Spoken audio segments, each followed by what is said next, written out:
En el mundo en que vivimos hay muchas religiones y hay muchos religiosos.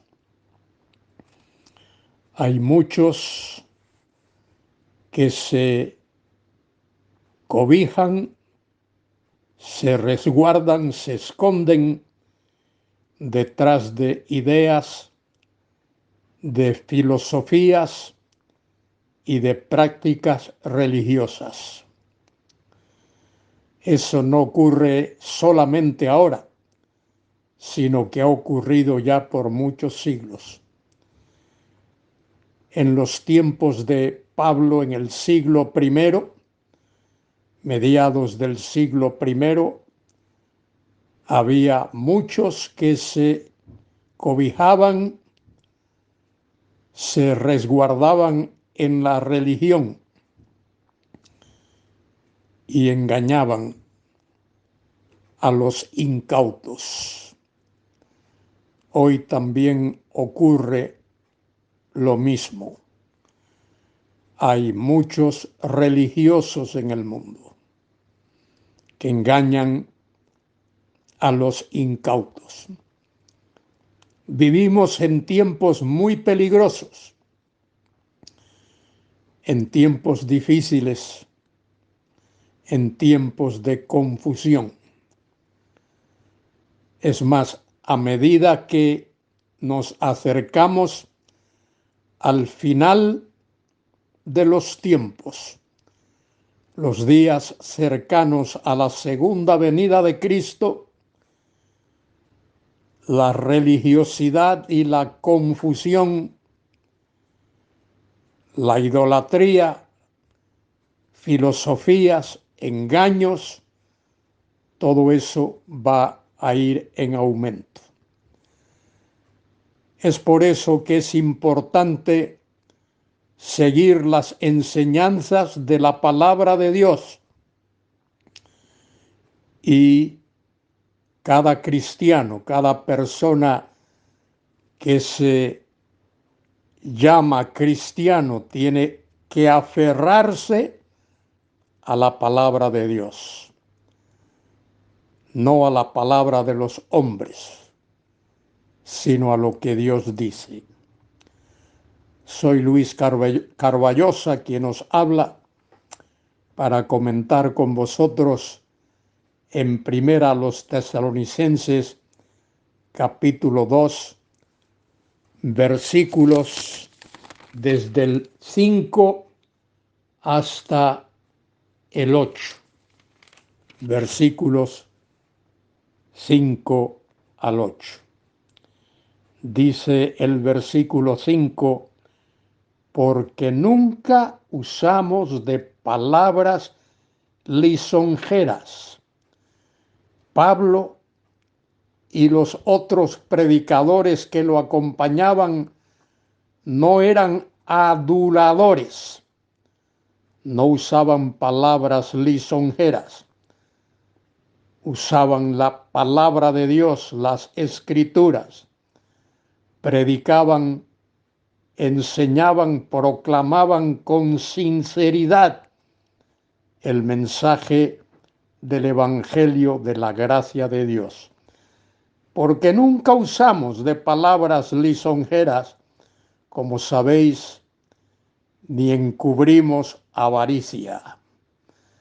Avaricia es aquel que desea acumular cosas materiales para sí mismo.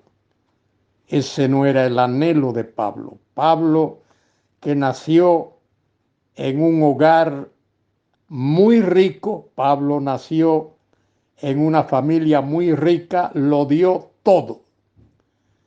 Pablo no encubría avaricia. Y fíjese lo que dice: Dios es testigo. No podía invocar un mejor, ni un mayor, ni un testigo más veraz que al mismo Dios. Y añade en el versículo 6: ni buscamos gloria de los hombres. Pablo no andaba buscando aplausos humanos, ni de vosotros, ni de otros, aunque podíamos seros carga como apóstoles de Cristo. Pablo, como un enviado de Cristo, uno que había sido comisionado de Cristo, podía haber usado ese privilegio en medio de las personas en donde predicaba el Evangelio.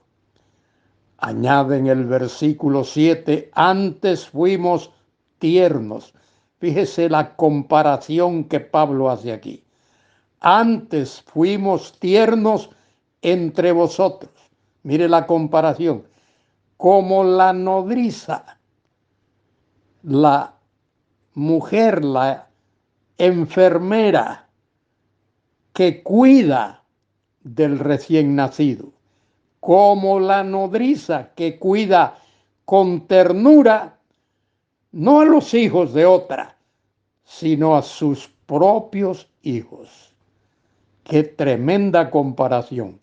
Antes bien fuimos tiernos entre vosotros como la nodriza, la enfermera, la cuidadora, que cuida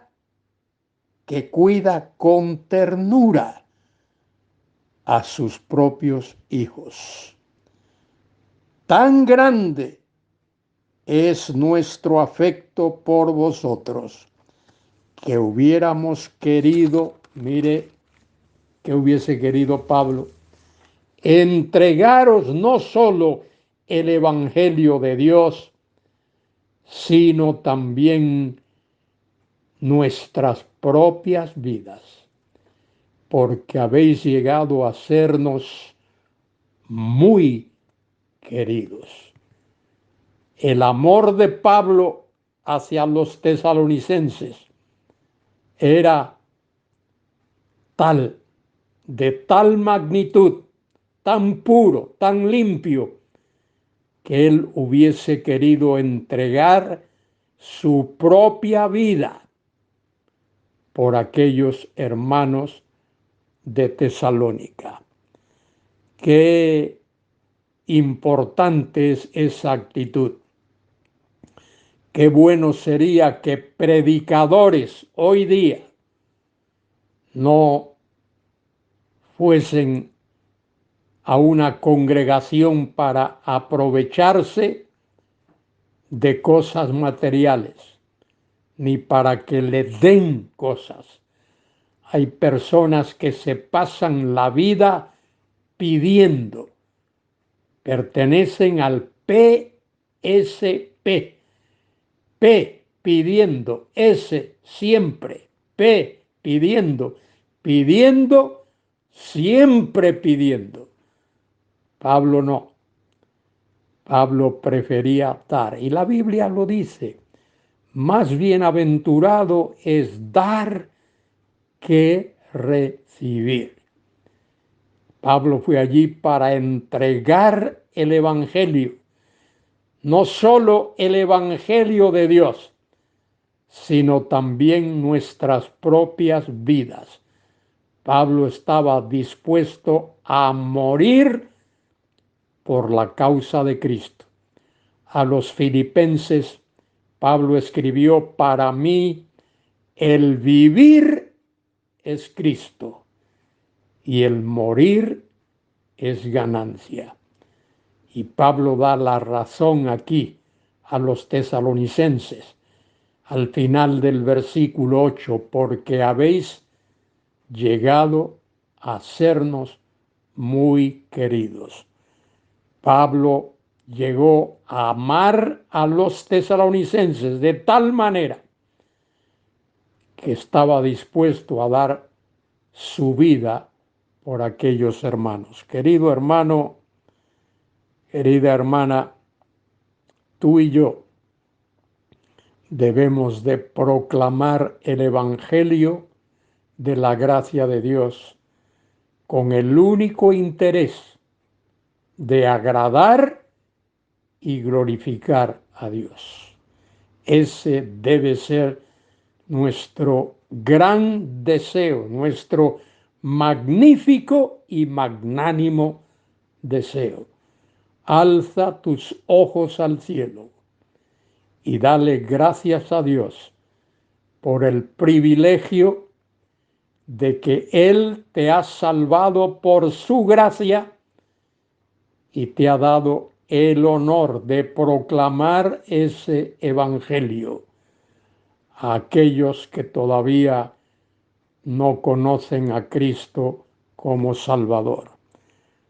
Honra y gloria y alabanza sean dadas a ese Dios y Padre de nuestro Señor Jesucristo, porque Él nos sacó de las tinieblas y nos ha puesto en la luz, que es Cristo Jesús, y nos ha dado el mensaje glorioso de la salvación que hay en Cristo. Alza tus ojos al cielo, alcemos nuestros ojos al cielo y démosle honra y gloria y alabanza a ese único Dios vivo y verdadero.